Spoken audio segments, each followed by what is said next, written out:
Uma terça-feira histórica para o Brasil. Pela primeira vez, a Câmara autoriza o Senado a julgar o presidente da República num processo de impeachment. O voto que mexeu com o Brasil todo veio de Minas Gerais.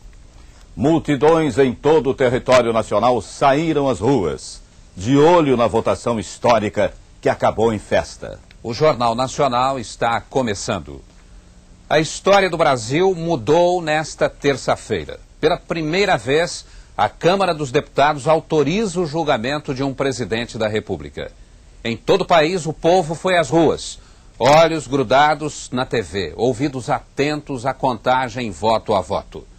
O que o brasileiro pedia nas ruas e praças, nas grandes cidades, 441 deputados garantiram com uma simples palavra: sim.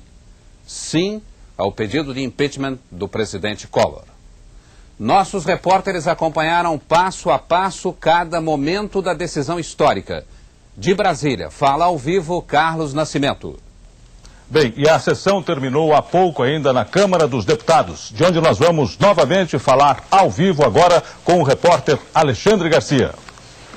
Já está vazio o plenário da Câmara dos Deputados, quase vazio, mas ele foi o palco de uma decisão histórica, inédita na história do Brasil. Estavam presentes 480 dos 503 deputados, 23 ausências apenas e uma abstenção, a do deputado Gastone Rigg.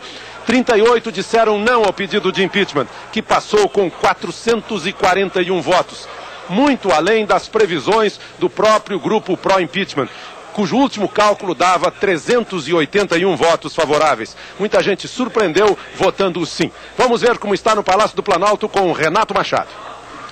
Aqui no Palácio do Planalto, a reação oficial é o silêncio. Agora há pouco, o porta-voz da Presidência da República mandou um recado. Não vai conversar com os jornalistas, não haverá o briefing de fim de tarde. A reação, portanto, é o silêncio e não haverá reação oficial do Palácio do Planalto ao que aconteceu na Câmara dos Deputados. Entre outras razões, porque o Presidente da República está estudando um pronunciamento que vai fazer à nação. Até há pouco não se sabia que forma tomaria esse pronunciamento. Poderia ser uma carta à imprensa, uma carta à nação ou um discurso. O que se sabe é que a Rádio Brás obteve autorização e um pedido da Presidência da República para a formação de rede às 20 horas. Essa informação circulou aqui há pouco no Palácio do Planalto.